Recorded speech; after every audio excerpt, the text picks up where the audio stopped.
'Di ba galit na galit sila sa Pogo? Kasi yung Pogo daw ang dami raw krimen na nangyayari, ang dami raw ano, ganyan-ganyan. Pagkatapos ginagamit daw ng China para mag-spy sa Pilipinas, yung mga gano'ng etyos balungos. Okey, fine.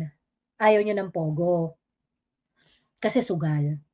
Pagkatapos madaming krimen na nangyayari na associated sa sugal, sa Pogo. Kasi gano'n naman talaga, eh.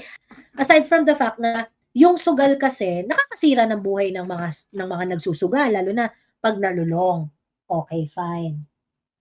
Ayaw niyo ng Pogo, okey? Kasi nagpupunta dito ang mga Chinese, maraming mga sugarol na Chinese na nagpupunta dito at may mga crime na associated doon. Okey, fine. So tinanggal niyo ang Pogo. Pero ang inilipat ninyo ay ang ipinalit naman ninyo ay Pigo, inland gaming naman, na ang sugarol ay mga Pilipino.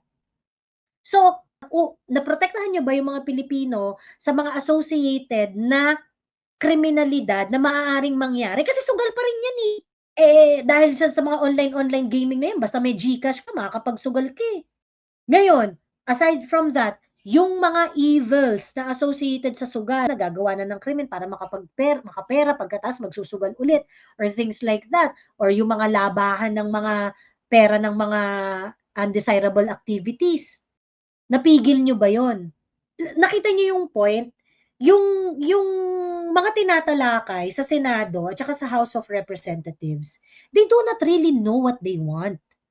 Ano bang gusto niyong gawin sa sugal? Gusto niyo i-regulate o hindi? Kasi mukhang ang gusto ninyo yung sugal lang nakikita kayo. 'Pag yung sugal hindi kayo kikita ayaw niyo. Siguro dahil hindi kayo kikita sa Pogo dahil ni-regulate na nga yan ni PRRD, eh.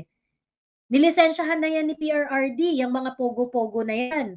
So ibig sabihin, they cannot operate as ano 'no, they cannot, operate schemingly.